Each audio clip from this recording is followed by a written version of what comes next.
سلامونه نیکې هیلې مې ومنئ. خدای تعالی دې وکړي چې تاسو به روغ جوړ او د صحت جامې مو پر تن وي.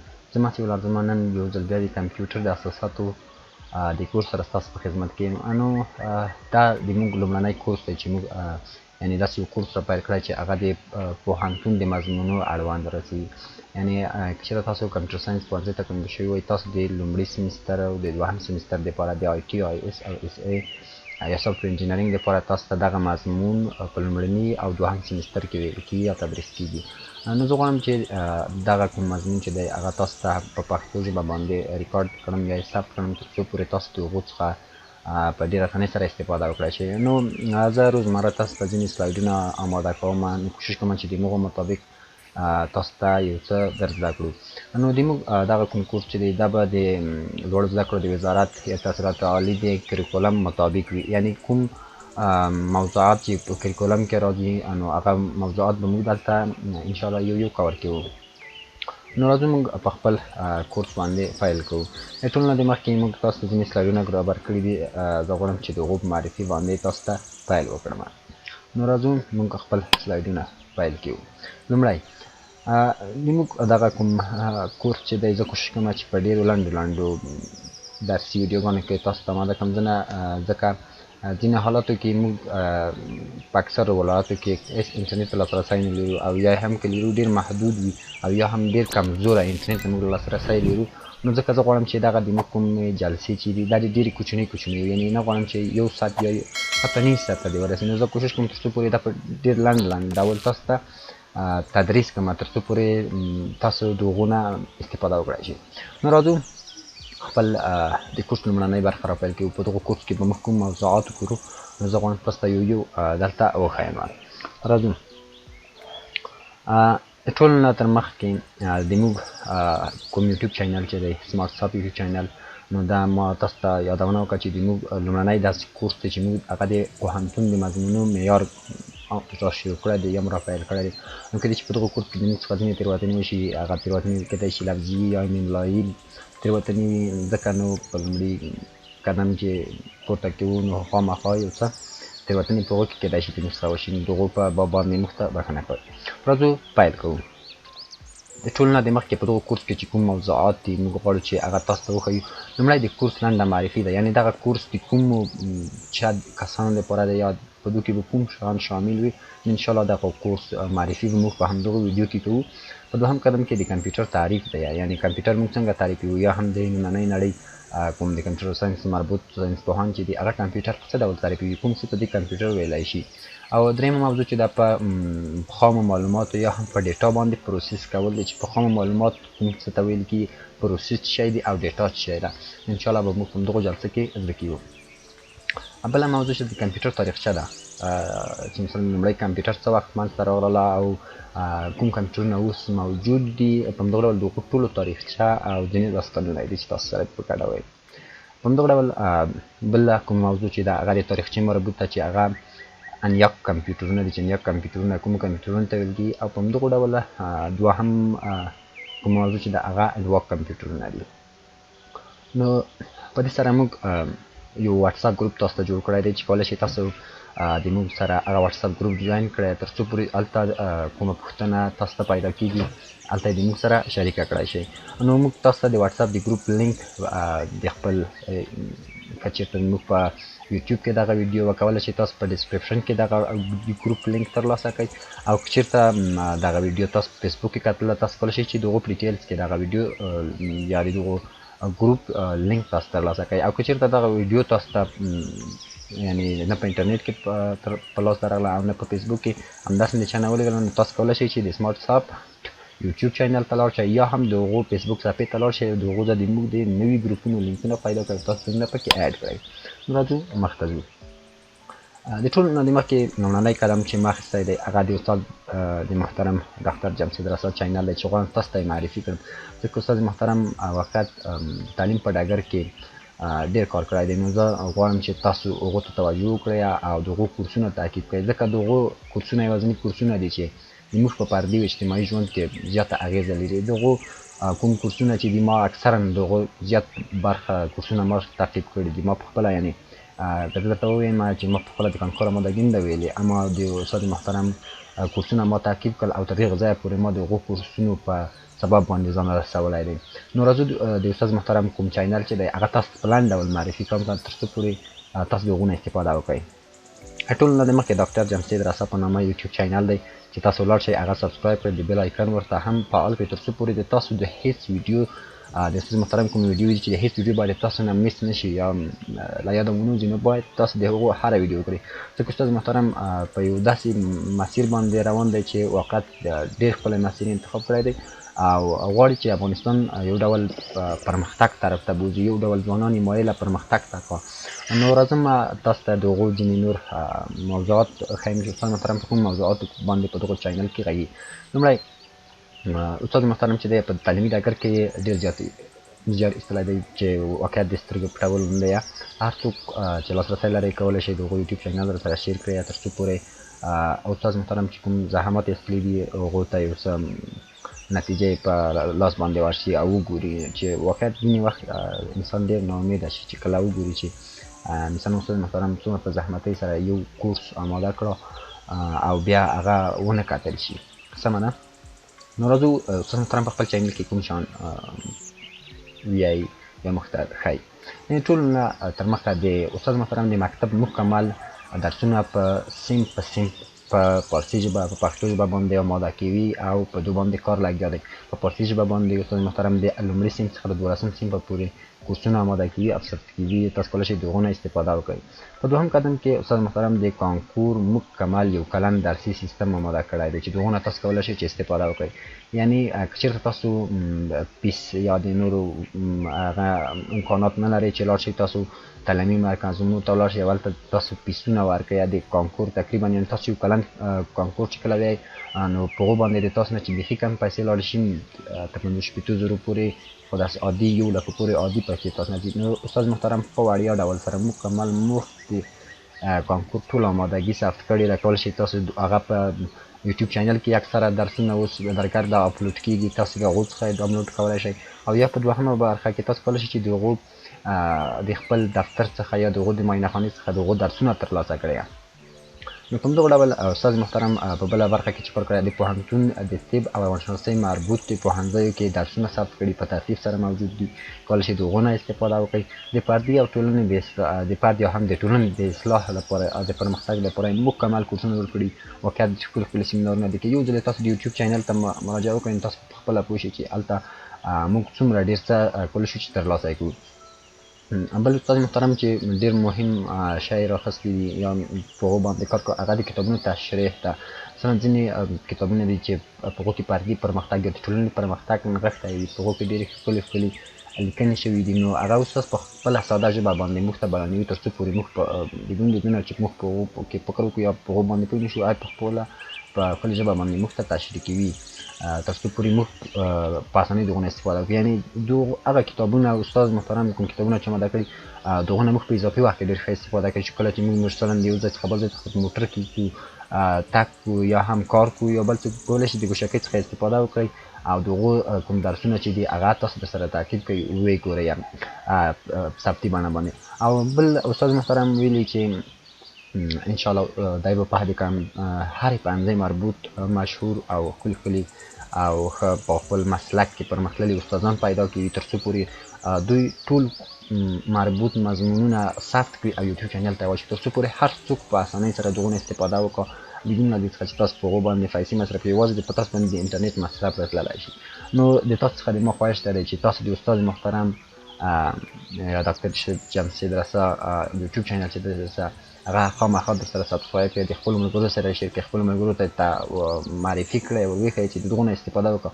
ځکه کوم یوټیوب چینل چې د استاد جمشید رسا دی د هغو واقعیت پخپله یې په ما باندې ډېر تاثیر اچولی دی ځکه ډېر ښکلي شیان په دې کې موجود دي چې تاسو د هغو نه په خپل اضافي وختونو کې استفاده کولی شئ او که وخت ورکړئ نو بیا خو نو نور اعلان راځو مخته خپل درس ته راځو. سمه ده.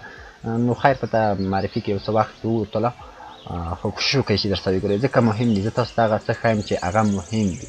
سمه ده.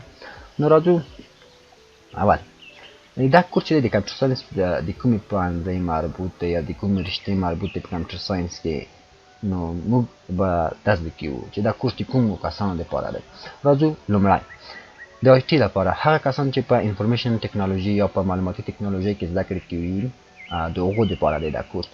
ځکه د افغانستان د لوړو زده کړو وزارت مطابق کوم کریکولم کې جوړ شوی دی، لومړی 2 کلونه د کمپیوټر ساينس کومې پوهنځۍ چې دي هغه ټول مضمونونه یو شان دي، نو ځکه دغه مضمون چې دی د آی ټي لپاره هم دی، او بل د کومې پوهنځۍ لپاره د اس ای یا هم سافټویر انجینرینګ لپاره دی.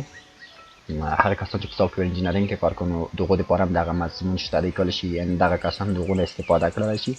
او په دې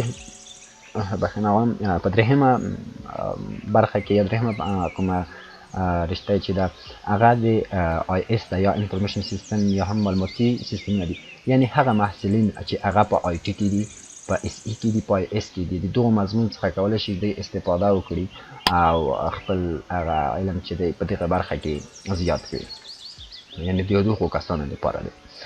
نو راځو مخته. د کورس ټنډه معرفي ده. په دغو کورس کې به موږ څه زده کوو، یا کوم شیان په دغو مضمون کې شامل دي، کوم موضوعات په دغو مضمون کې شامل دي چې هغه به موږ زده کوو. راځو د ټولو نه د مخکې لومړی د کمپیوټر اپلیکیشنونه دي. مثلا کمپیوټر کې څو ډول اپلیکیشنونه موجود دي، کوم دي او د څه لپاره استفاده کوي. دوهم کمپیوټر جنریشنز دي، یا نسلونه د کمپیوټر کوم دي. دوهم د کمپیوټر ډولونه دي، ټایپ اف کمپیوټر دي، کمپوننټس دي، او کمپیوټر سی پی یو ده، همدغه ډول انپوټ ډیوایسز دي، آوټپوټ ډیوایسز دي، میموري ده، رام دی، او په همدغه ډول مخته که ولاړ شو روم دی یا هم ریډ اونلی میموري ده، مادر بورډ دی، میموري یونټس دی، پورټس دی، هارډویر، سافټویر. په همدغه ډول دغه کوم نیټورک اپریټینګ سیستم او ډیټا انفارمیشن، دغه کوم موضوعات چې دي دغه مربوط د کمپیوټر فانډامنټل مضمون دي. انشاءالله موږ کوشش کوو تر څو پورې تاسو ته په دغو کورس کې چې زه په وجودي بڼه باندې اماده کوم، تاسو ته مکمل په تشریح سره وښیم، در زده کړم.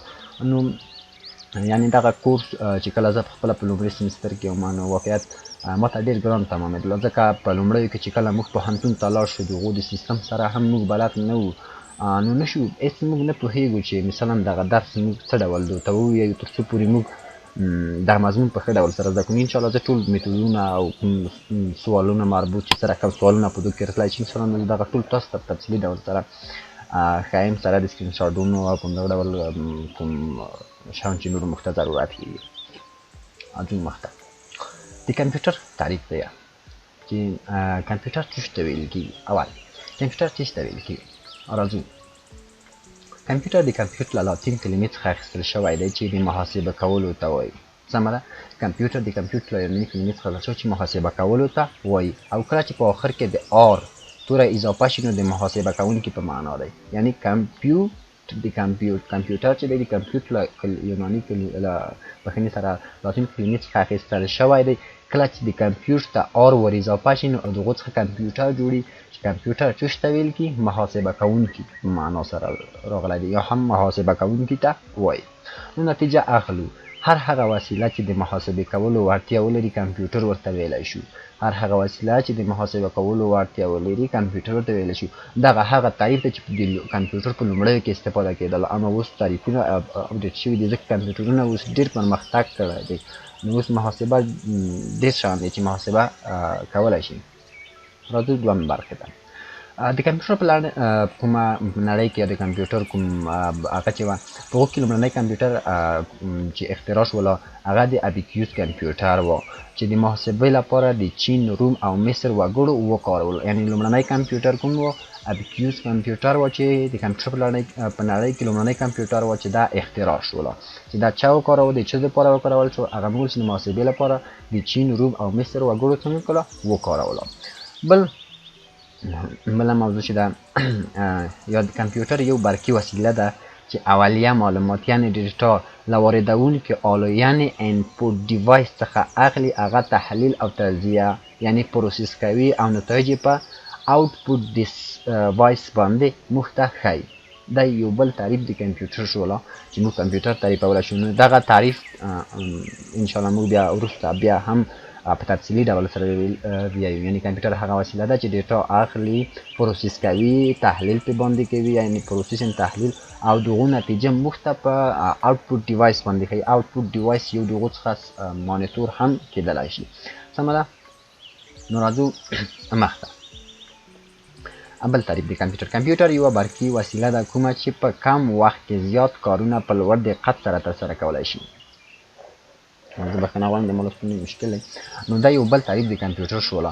کمپیوټر یوه برقي وسیله ده کوم چې په کم وخت کې په زیات دقت سره، یعنې په لوړ دقت سره زیات کارونه په لوړ سرعت سره څنګه کولی شي؟ ترسره کولی شي. راځو بل تعریف ته. کمپیوټر یوه برقي وسیله ده کومه چې د ساده او پیچلي محاسباتو لپاره استفاده کیږي. دا یو بل تعریف شو. اوس راځو ډیټا او انفورمیشن ګورو. اصطلاحګانې موږ په دغه پورته متن کې ولوستې چې ډیټا څه ته ویل کیږي او انفورمیشن څه ته ویل کیږي. ډیټا نه پروسس شوي معلوماتو ته ډیټا ویل کیږي. هغه معلومات چې هغه باندې پروسس نه وي ترسره شوی، یعنی خامه ډیټا یا خام معلوماتو ته څه ویل کیږي؟ ډیټا ویل کیږي. د مثال په ډول چېرته 2 او 2 تاسو وښایئ یا 1 او 1 وښایئ، نو 2 او 2 څو کیږي؟ 2 او 2 چې کله سره جمع کړو دا څو کیږي؟ 4. دغه جمع ته پروسس ویل کیږي او دغه 2 او 2 ته ډیټا ویل کیږي او دغه 4 چې وو چې موږ ته نتیجه راغله دغه ته انفورمیشن ویل کیږي. د پروسس څخه وروسته معلوماتو ته څه ویل کیږي؟ انفورمیشن ویل کیږي. دا ساده تر ټولو نه واضح مثال و چې ما تاسو درکولی شولی. راځو مخته چې په مخته سلایډونو کې څه دي. سمه ده. او ابیکیوس کمپیوټر مې تاسو ته ویل چې لومړی کمپیوټر و. دا سوال رغلی و موږ ته خپله په امتحان کې رغلی و. نو کوشش وکړئ چې دا تاسو زده کړئ چې لومړی کمپیوټر نوم یې څه شی و، د چا لخوا جوړ شوله یا هم د کومو وګړو لخوا وکارول کېده او په کومه برخه کې کارول کېدله. دا سوال تاسو ته کېدای شي. راځو مخته. په ډیټا باندې پروسس مخکې هم درته ویلې چې په ډیټا باندې پروسس. راځو په ډیټا باندې پروسس هدف څه شی دی؟ لومړی انپوټ ډیټا، هغه ډیټا چې کمپیوټر ته داخلیږي. سمه ده. د مثال په ډول زه تاسو ته ژوندي مثال نه درکوم. 2 او 3 به موږ ډیټا فرض کړو چې هغه موږ کمپیوټر ته داخلي وو. دوهمه مرحله هغه د پروسس ده چې په دو باندې په دغه 2 او 3 باندې پروسس کی. دغه 2 او 3 ته جمع کوي، منفي کوي، ضرب کوي یا کوم بل کار به باندې کی. سمه ده. موضوع مخته. نو وګورئ 2 جمع 3 مساوي کی په x. دغلته دغه د جمع کوم پروسس چې وایي د جمع کوم عملیات چې دغه ته پروسس ویل کی. په ډیټا باندې څنګه وشو؟ په ډیټا باندې پروسس تر سره شوله. دغه جمع عملیات ته پروسس موږ ویایو او x باندې مساوي کیږي. راځو اوس چې سټوریج ډیټا څه شی ده؟ سټوریج ډیټا دلته 15 ده. که چېرته 3 جمع 2 موږ کوو دا مساوي کیږي په x. دغه x لوکیټډ یا هم په میموري کې یو ځای ونیوله چې هغه ویلیو پکې واچوله، هغه 15 ده. یعنې دغه 15 چې تاسو دلته ګورئ دا څه شی دی؟ دا دلته سټوریج ډیټا ده. راځو اوس آوټپوټ ډیټا ده. سمه ده چې آوټپوټ ډیټا څه شوه؟ آوټپوټ لکه په مخکې تعریف کې چې کمپیوټر موږ درته وکړه، آوټپوټ ډیټا درته 15 شوه. یو ځلې بیا درته لاندې وایم. انپوټ ډیټا 3 او 2 وو. پروسس په دو کې جمع و چې کله دواړه جمع کړل مساوي په x شوله، هغه x سټوریج شوله یا ثبت شوله په کمپیوټر کې چې هغه 15 شول. 15 دلته څه دی؟ موږ ته په ډسپلی باندې نتیجه وښودل شوله چې 15 دلته څه دی؟ آوټپوټ ډیټا ده. نو دغه ډول موږ په ډیټا باندې یا په ډیټا باندې پروسس عملیه په دغه ډول عملي کی. نو دا صرف موږ په جمع او ضرب او منفي کې نشو کولی. کمپیوټر کې زیات ډوله پروسسونه موجود دي. دا ساده مثال و چې تاسو په دو باندې په لومړیو کې کولی شئ چې پوه شئ یا په اسانۍ سره یې درک کړلی شئ. راځو مخته. نو د ما په نظر باندې دا درس به موږ په همدغه ځای باندې پای ته ورسوو، ځکه نه غواړم چې د درسو کوم اوږدوالی چې دی هغه ډېر لوی شي، ځکه اکثره ځایو کې اکثر ولایتو کې انټرنیټ ته لاسرسی ډېر ستونزمن وي یا نشي کولی چې هر څوک د هغو نه استفاده وکړو. نو لایف خو بیخي کتل ماته ناممکن ښکاري. نو اکثره ملګري یې ډاونلوډوي او بیا یې وروسته ګوري. نو په همدغه ډول زه نه غواړم چې د دغو ویډیوګانو سایزونه یا هم لینک اوږدوالی چې کوم دی هغه د ډېر اوږد شي. نو انشاءالله دوهمه موضوع به د کمپیوټر تاریخچه وي. چې موږ به انشاءالله په راتلونکي درس کې تاسو ته وښیو. نو غواړو چې د دغو درس یا دغو جلسې څخه تاسو یو څه زده کړي وي، تر بلې او راتلونکي جلسې پورې تاسو په پاک رزق باندې چې ولرئ.